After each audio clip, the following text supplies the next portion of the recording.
We almost didn't make it. Our funding was due to expire on April 30th. We got our approval literally at 6:40 p.m. on April 30th.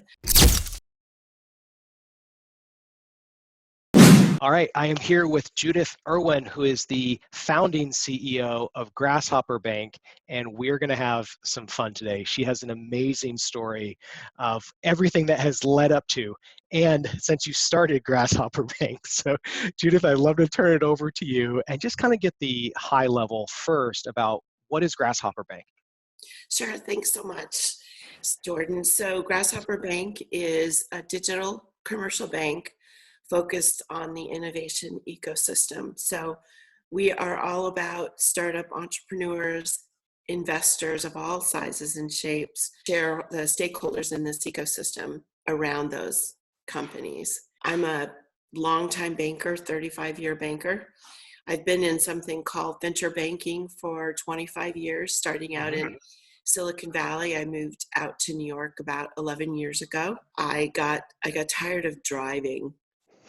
You know, you have to drive everywhere in the Bay Area. And so moved out to New York, actually let my driver's license lapse and have enjoyed being a non-driver since that time.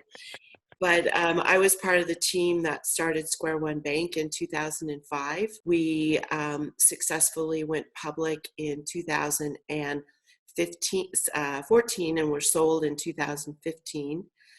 I left, I think I got those years one off. Let me just look at my public document. No worries. My shares. I have a copy of You got a copy of your shares? my share certificate. That is awesome. So yes, we went public in 2015 and were sold in 2016. And, you know, I'd been there a decade, part of helping build it, and left, thought I was going to take a year off. I live upriver, up in the Hudson Valley, about 90 miles north of Manhattan, have 2 small dogs. So my big plan was to come upriver for a year and blog. That lasted a month. Wait, hold on a second. Was to come up river and vlog? Yes. Good. I was VLOG, BLOG. I was going to, you know, I've got a lot of information in my head over a long career that I'd love to get out of my head and give to other people. But I was— All right, we're vlogging right now. Yeah, here we go. So I was about a month in and failed miserably. I was approached at that time with the concept of starting a venture bank in New York by an organizing group in Southern California called Carpenter and Company. And so went to look at the opportunity, the competition, and decided that this would be a good idea for the innovation ecosystem, but really believed I didn't really want to do a Square One 2.0 or a Square Two. I believed that this was the time that for banks to stay competitive long-term globally, that there really needed to be a differentiated technology strategy when building a new bank. And our target clients are the digital entrepreneurs, the investors that invest in them, the ecosystem that surrounds them, service providers like outsourced accounting firms, company formation attorneys. There is a host of stakeholders in this ecosystem. So went about the process of building a bank on technologies that have only been bank ready about 3 years. We did decide to go the hard path in getting a national banking license. That is the Office of the Comptroller of the Currency, the OCC, and then getting FDIC insurance. Happily, after a long journey, we applied for the charter October 2017.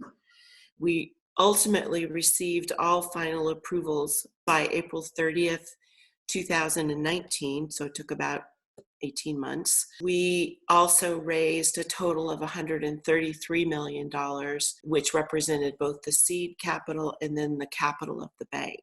So here we are today, fully licensed company. We've been quietly operating. We actually have now 84 clients. Nice.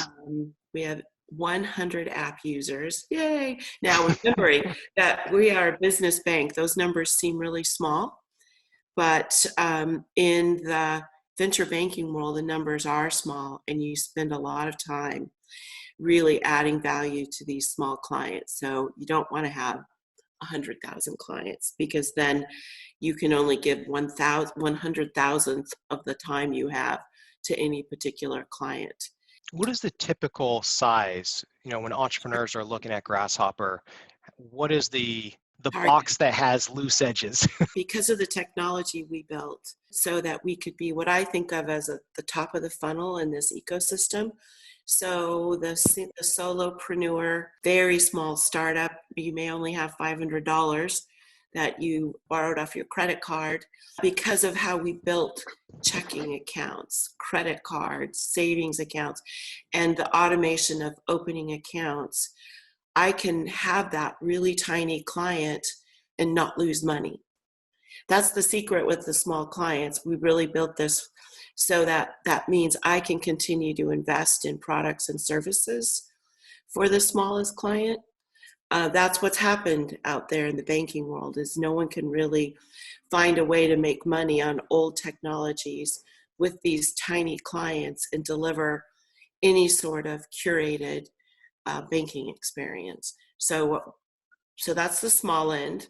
We also bank some tiny venture firms, some with 2 million in assets under management, to venture firms who have well over $1 billion or $2 billion in assets under management. And then we bank some nonprofits in this space who are supporters of the ecosystem, granting money for coding skills in the underrepresented communities. So our ultimate goal in building Grasshopper was to make great banking services accessible to everyone, regardless of if you have a Harvard MBA or you're getting funding from top decile venture firm. You still deserve to have good banking, good financial services, and help along the way. And so that's what we've been built for. When you look at starting a bank, I'm sure this has been easy. I would love to hear, what are some of the most memorable parts of this journey, starting this with your team? Maybe some pieces of advice for the entrepreneurs out there who might or might not want to start a bank.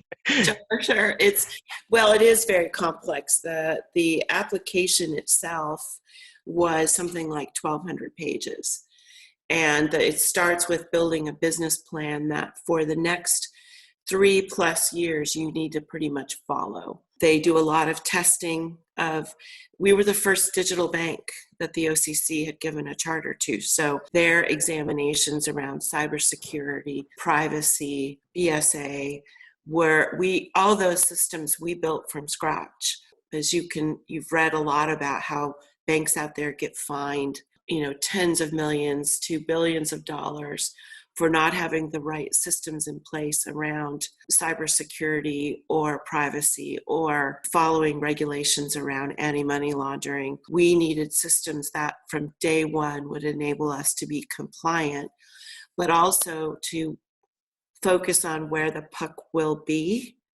Regulations are not static. And so we're going to see a host of changes now. Because of the type of platform I built, we can morph to the new regulatory requirements without having to do significant reprogramming, re-engineering of our infrastructure. So I can tell you that we almost didn't make it. Our funding was due to expire on April 30th. We had raised $116 million for our capital round.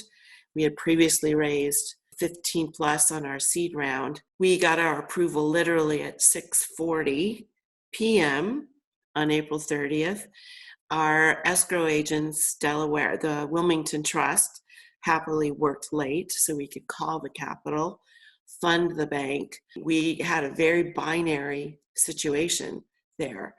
So a couple of things from a tip perspective is, if you can, depending on the fundraising environment, try and make sure you have your regulatory approvals in hand before you do your capital raising. Now, I knew when we went to raise money that the headwinds were going to be against us.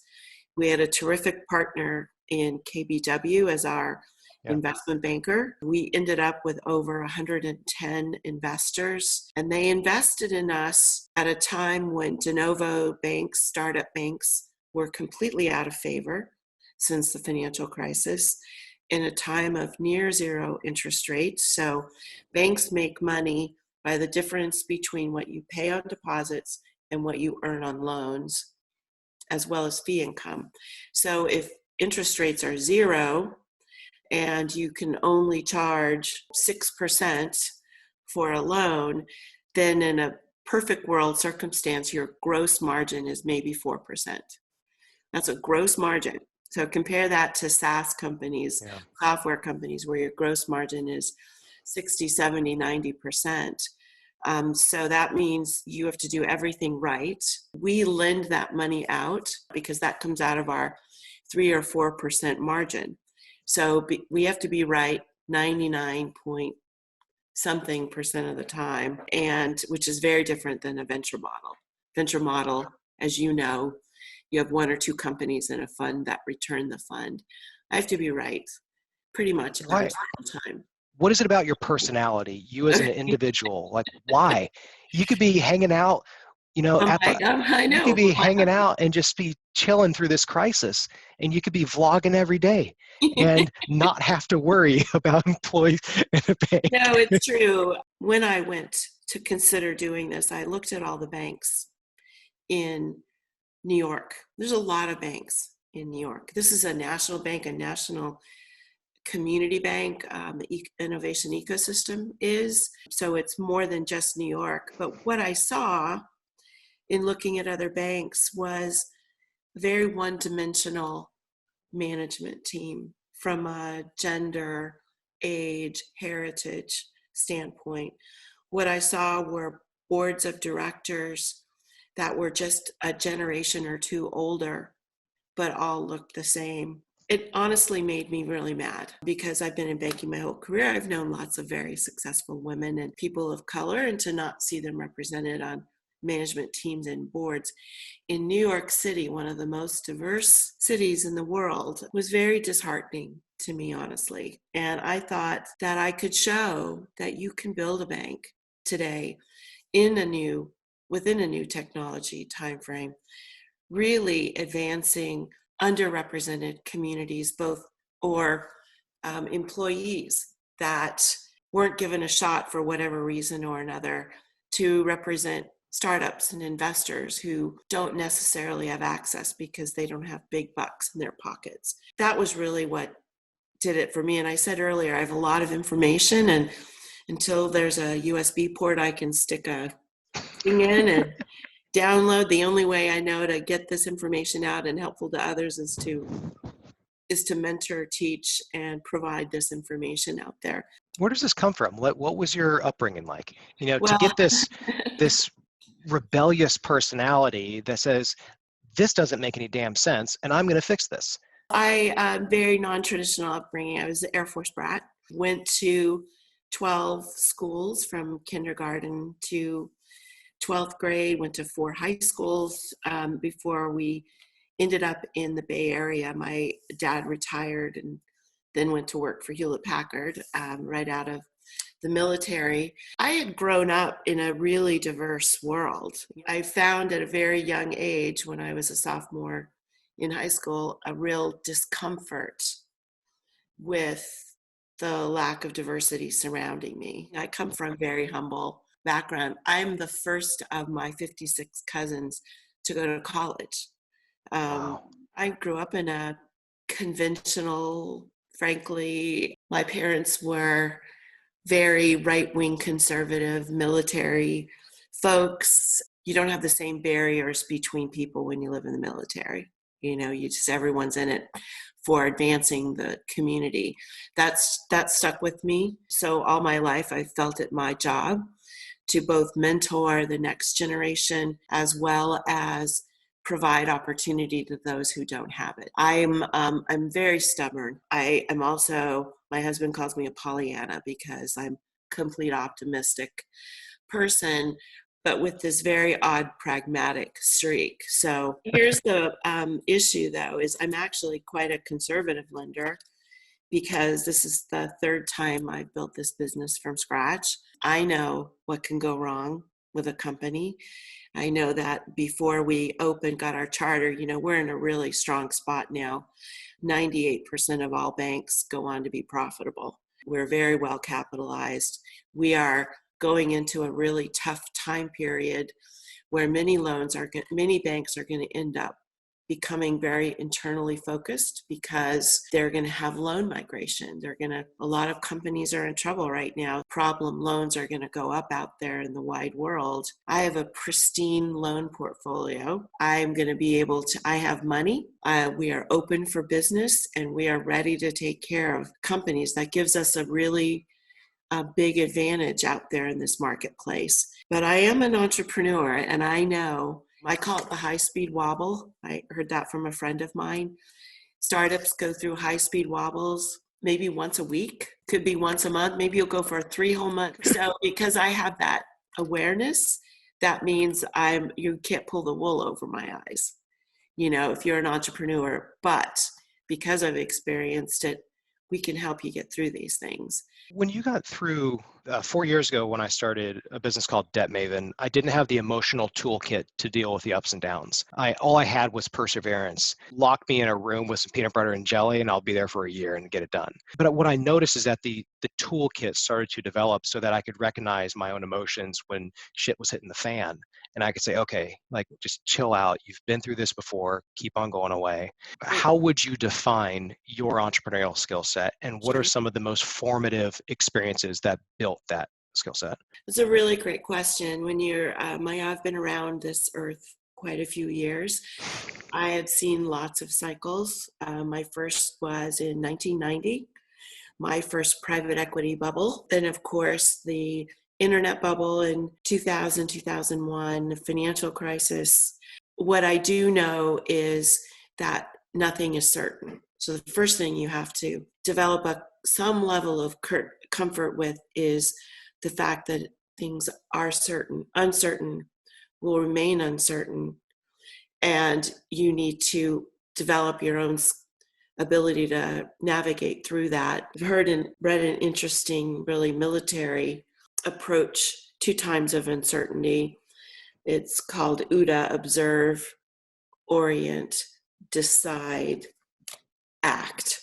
That's sort of like the aim and then shoot. It's the same thing where you evaluate what is the situation, good, bad. Don't delude yourself. The first mistake is, even though I'm an optimist, I am definitely very pragmatic around this is a problem. We need to either solve it by creating a solution or we need to step around it. And so that's where the whole observe, orient, decide, act comes in. Having really smart people around you is important. You have to be comfortable with having people smarter than you as part of your team. I'm a pretty smart cookie. I have a lot of experience, but I have an experience that is in this sphere. So there's a whole lot that I know that I don't know. So having really good people and advisors around you, this is, again, where diversity comes in. You need to have people who can safely disagree with you so that you can hear alternative viewpoints. Because one of the things I tend to do is sometimes get stuck in my own head, and then you're just I call it boozling around with the same thoughts over and over again.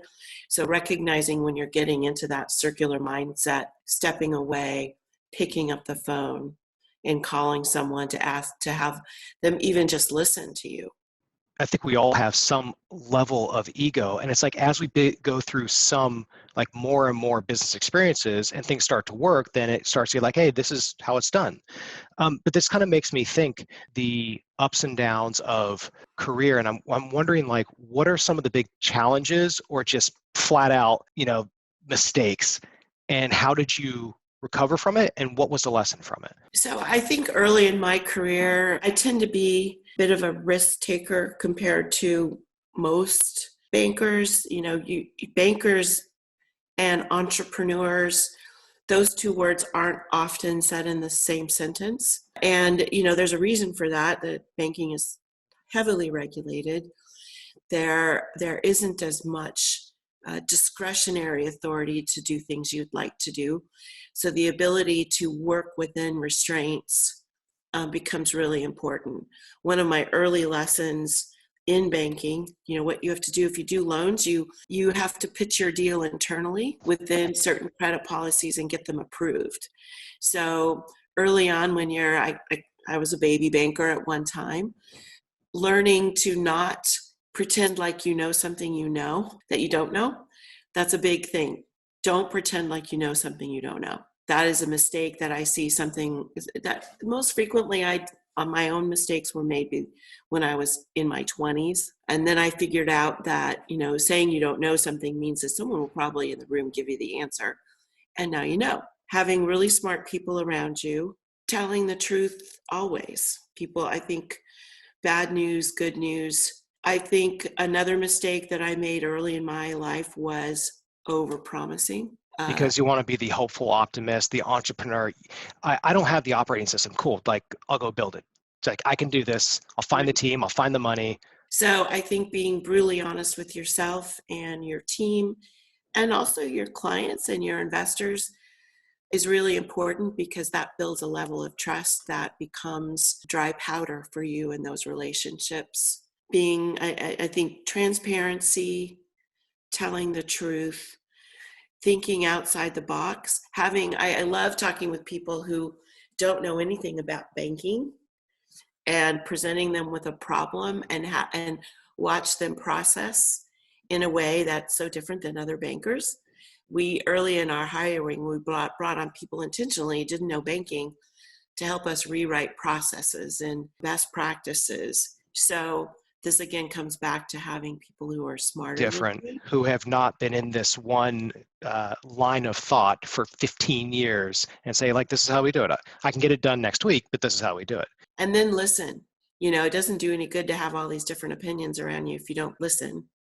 I believe there's 100 ways to do the same thing. There's no single one way to do it, and being open to those other ways brings you a lot of new opportunity. In the issue of diversity and inclusion, there's been a lot of ground that has been made for minorities, women, particularly if you just look in finance. And maybe we can kind of focus on maybe like the growth stage all the way up to buyout, because the venture stage seems to be relatively making more faster gains. But what are your thoughts on going into difficult economic times? What does this mean for diversity and inclusion? I'm pretty worried about it myself. Usually, in times of crisis, people go back to things they already know.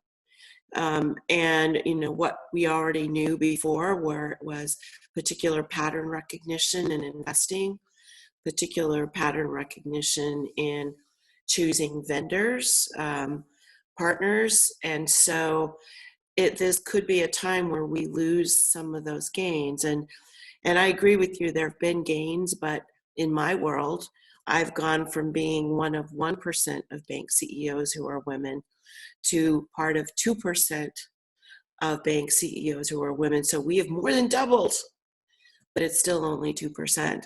So I do think that this is not a time for us to relax our focus on continuing to raise all boats. Because ultimately, when we're on the other side of this crisis, we're going to need all hands on deck to carry us through to time of health and a robust economy again. And I think when you go into difficult times, that's a case for diversity, because you want people who don't think the same way, because you can't do things. I've had that literally in the past 2 weeks. Like, part of our services are doing videos. We a brand video. Well, guess who's not doing brand videos right now at 10 G's right now? They're not dropping it because we can't fly and the economy. So we have to think of completely different ways of doing things. And you need a team who says, like, why are we doing it this way? Well, I'll give you an example of that for Grasshopper. One of our go-to-market strategies is being a big part of the events that occur. New York, there's New York Tech Meetup. There's all sorts of activities. We used to have South by Southwest. We have all sorts of ways to network in the this ecosystem, but of course, none of those are available to us. So we are experimenting with virtual events. We had a fun one yesterday called Don't Go Crazy, Call Me, or something like that, where it was 25 founders who just got together to share tips on how to navigate in this crisis.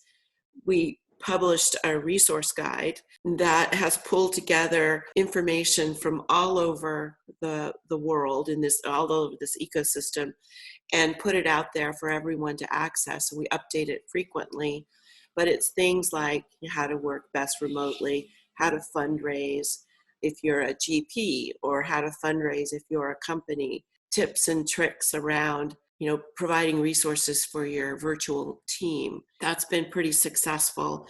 What do you think is going to happen with like the future of work and where we work and how we work?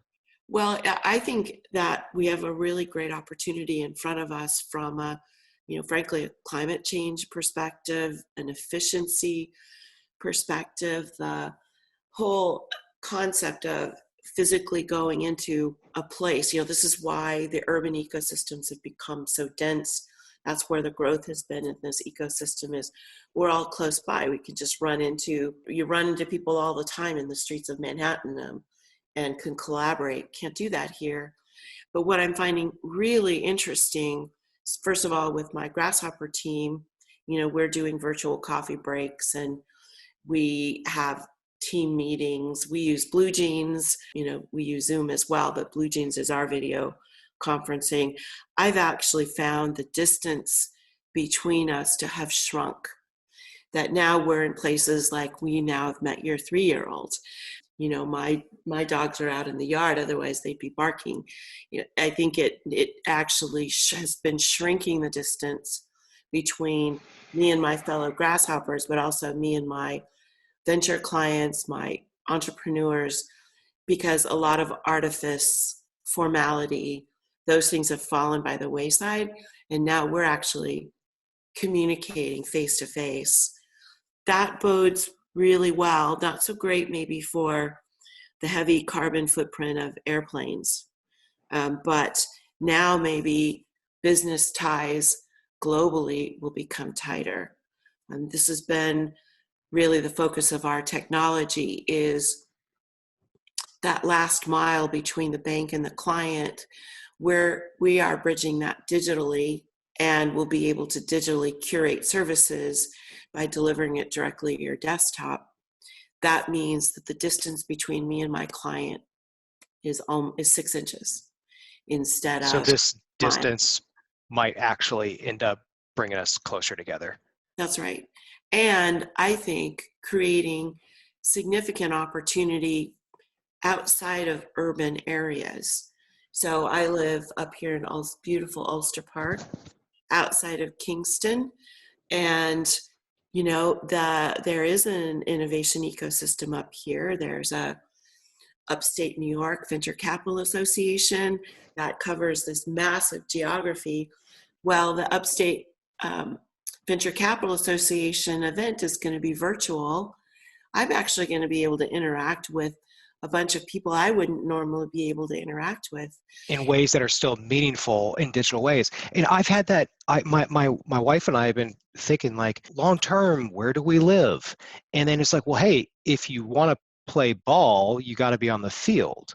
But Right. Guess what? This field's getting a lot bigger right now. That's right. And it's no longer necessary to be here. And then especially as behavior is changing, I don't have to just pop into Midtown to go do something. We could have a meaningful interaction just like this that'll have the same meaningful relationship points as if we had this, if we met up for coffee. That's right.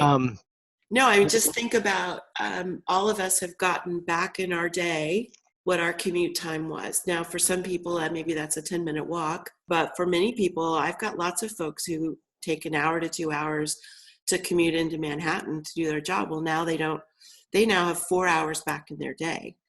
And that can be spent with the family. That can be spent cooking. That can be spent doing more work if you want to do more work. Yeah. But no, I think that we could actually see productivity gains in this time There's going to period. be a restructuring of like how we think about our day, having space from family or in the apartment or house or wherever. But it'll overall, this distance will bring us together. And what a great place for a digital bank to be placed. And I think that's a great place to wrap this up, because that is it is a ray of hope. And right now we need to hear positive stories. We need to hear that there's something better at the end once we get through this together. I agree. We will all succeed if we all help each other right now. And so while this is potentially a scary time, it's really increased my trust and belief in other people, because now we do have to rely on each other much more than we've had to in the past. So it was great talking to you. Nice meeting your family. And I wish you well, and be safe, be well. Thank you very much. Thanks Thanks so much for doing this. All right.